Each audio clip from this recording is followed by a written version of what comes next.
Hola, buenas noches. Hoy hablaremos sobre el racionamiento de agua en Bogotá, presentado por Christopher Hidalgo y Nicole Orellanos. ¿Sabías que, según los registros históricos, el año 2024 fue el más seco en Bogotá en los últimos 55 años? Además, ¿sabías que el 11 de abril se cumplió un año el racionamiento en Bogotá? Bogotá fue abatida por el fenómeno del Niño. Este fenómeno climático redujo significativamente las lluvias en la región andina colombiana durante varios meses. Las temperaturas inusualmente altas aumentaron la evaporación del agua en los embalses, específicamente del sistema Chingaza, que abastece en más del 70% de la ciudad. El sistema Chingaza llegó a estar por debajo del 40% de su capacidad, cuando lo ideal es que esté por encima del 70%. Durante la sequía, el consumo por habitante aumentó, lo que aceleró el descenso de los niveles de reserva. Desde el 11 de abril del 2024, Bogotá enfrentó cortes de agua con distintos esquemas de operación a lo largo de un año de racionamiento.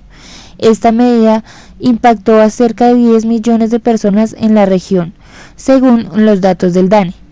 En algunos casos, el restablecimiento del servicio tardó más de un día. El racionamiento de agua en Bogotá consistía en cortes programados del servicio de agua potable. Bogotá se dividió en 9 zonas, cada una con un cronograma específico de suspensión del servicio.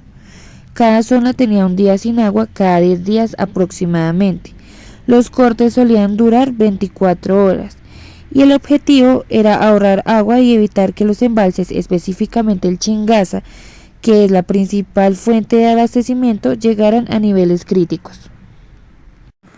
Por su parte, el alcalde de Bogotá, Carlos Fernando Galán, indicó que la medida podría levantarse si se lograban dos objetivos clave: la mejora del clima y el aumento en los embalses, y asegurar un consumo responsable de agua por habitante.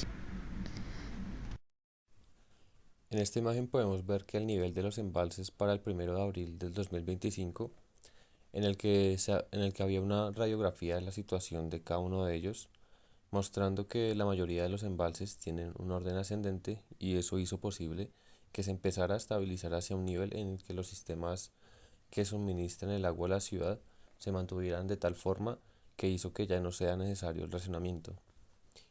Si bien la raíz del problema no es clara todavía porque el acueducto se ha negado a dar las cifras de los niveles de los embalses en la alcaldía de Claudia López, que fue cuando comenzaron, según previsiones independientes, a bajar. Lo que sí es claro es que hay una maquinaria empresarial que está relacionada con tres frentes claves en esta situación: el sector mediático, la industria relacionada con la explotación del agua y lo político.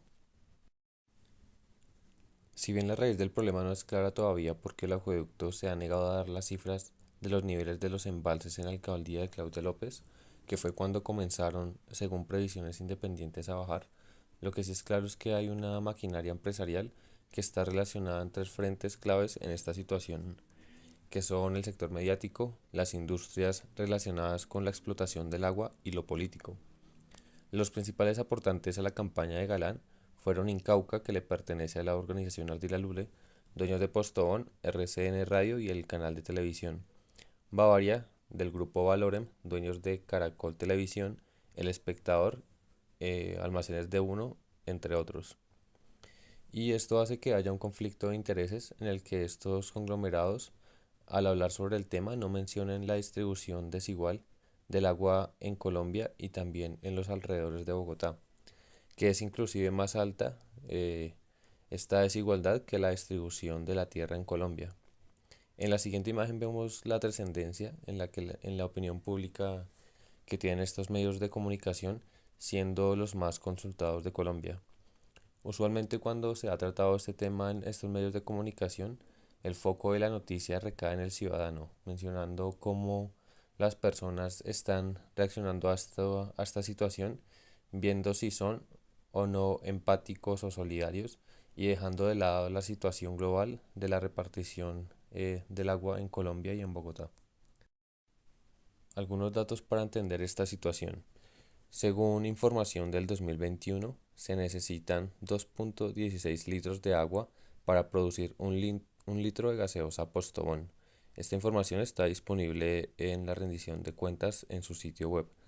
También Colombia tiene el 50% de los páramos del mundo, que son las principales fuentes de generación natural de agua. 11.2 millones de hectolitros se gasta Bavaria en Tocancipá para 13 marcas de cerveza diferentes y para Ponimalta en un solo año. Y también para la reflexión, además de lo anterior, señalar que cuando uno se queda sin agua, o por lo menos en la época del razonamiento, debía comprar esta agua en bolsas o en botellas. Y las principales marcas de venta de agua son Cristal, Agua Cristal y Oasis, que le pertenecen a la organización Ardila Lule, y las otras marcas de agua son Brisa y Manantial, que le pertenecen al grupo FEMSA en asocio con Coca-Cola.